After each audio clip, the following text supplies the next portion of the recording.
સુરતના લીંબાયત વિસ્તારમાં ડ્રેનેજમાંથી કેમિકલયુક્ત પાણી કબ્રસ્તાનમાં ફરી વળતા લોકોમાં ભારે આક્રોશ જોવા મળ્યો હતો અને આ મામલે કોંગ્રેસી નેતા અસલમ સાયકલવાલાએ પાલિકાના અધિકારીઓ પર આક્ષેપો કર્યા હતા. સુરતના લીંબાયત વિસ્તારમાં કબ્રસ્તાનમાં ડ્રેનેજનું કેમિકલયુક્ત પાણી ભરાયું હતું. ડ્રેનેજ લાઇન લીક થતાં કેમિકલયુક્ત કલરવાળું પાણી સમગ્ર કબ્રસ્તાનમાં ફરી વળતા લોકોમાં રોષ જોવા મળ્યો હતો. કબ્રસ્તાનમાં કેમિકલયુક્ત પાણી ફરી વળતા કબરો અને મોટી સંખ્યામાં વૃક્ષોને નુકસાન થયું હતું. તો લીંબાયત વિસ્તારના સ્થાનિકોએ વારંવાર જોન કચેરીએ રજૂઆત કરી છતાં તંત્ર દ્વારા કોઈ કાર્યવાહી કરવામાં આવતી નથી, જેને લઈ કોંગ્રેસ નેતા અસલમ સાયકલવાલાએ મનપાના લીંબાયત ઝોનના અધિકારીઓ સામે અનેક સવાલો કરી તપેલા ડાઇંગ સીલ કર્યા હોવાની વાતો માત્ર કાગળ પર હોવાના આક્ષેપો કર્યા હતા. તો આવી ઘટના બીજી વાર બનશે તો લીંબાયત ઝોનને તાળાબંધી કરવાની ચીમકી પણ ઉચ્ચારવામાં આવી હતી.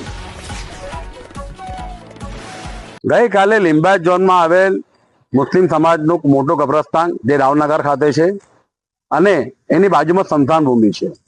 લીંબાયત ઝોન કે સુરત મહાનગરપાલિકાનું તંત્ર હર હંમેશા સ્મશાન ભૂમિ પર પૂરતું ધ્યાન આપે છે, પૂરતી કાળજી રાખે છે. એની કોઈ પણ ફરિયાદ હોય તેનું ત્વરિત નિરાકરણ કરે છે. પરંતુ દુઃખ એ બાબતનું છે કે એક જ દિવાલની બાજુમાં મોટું વિશાળ કબ્રસ્તાન છે, પરંતુ એ કબ્રસ્તાનની અંદર ગઈકાલે કેમિકલ વાળું પાણી ડ્રેનેજમાંથી સમગ્ર કબ્રસ્તાન વિસ્તારમાં પસરી ગયું અને જે કબરો પર પણ ફરી વળ્યું, જેનાથી પર્યાવરણીય પણ નુકસાન થયું છે અને મુસ્લિમ સમાજના સ્થાનિક લોકોની ધાર્મિક લાગણી પણ દુભાઈ છે.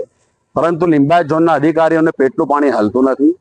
એક તરફ એમ દાવો કરે છે કે અમે લોકોએ ગેરકાયદેસર ચાલતા તપેલા ડાઇંગો સીલ કર્યા છે, કોઈ તપેલા ડાઇંગો ચાલતા નથી. તો આ કલર કેમિકલ વાળું પાણી આવ્યું ક્યાંથી? ડ્રેનેજ ઉભરાય કઈ રીતે? અને ડ્રેનેજ એવી રીતે ઉભરાય કે સીધું કબ્રસ્તાનમાં પાણી આવી ગયું છે. લીંબાયત ઝોનના અધિકારીઓને આ કહ્યું કે હું ચેતવણી આપું છું કે તમારે સર્વ સમાજ, સર્વ ધર્મ, સર્વ જાતિને એક સમાન રીતે કામ કરવું જોઈએ. એક તરફ એક નજરથી કામ કરવું જોઈએ, એક દ્રષ્ટિથી કામ કરવું જોઈએ. ન્યાય અન્યાય કરવાનું કામ તમારું નથી.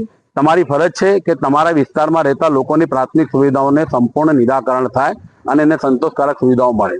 પરંતુ સુરત મહાનગરપાલિકાનું લીંબાયત ઝોન એ સુરત મહાનગરપાલિકાની કચેરી નહીં, ભારતીય જનતા પાર્ટીની કચેરી બનતી જાય છે અને ભારતીય જનતા પાર્ટીનું સંગઠનનું કામ ચાલતું હોય એ પ્રમાણે એના સવારથી લઈને સાંજ સુધી કાર્ય થઈ રહ્યા છે.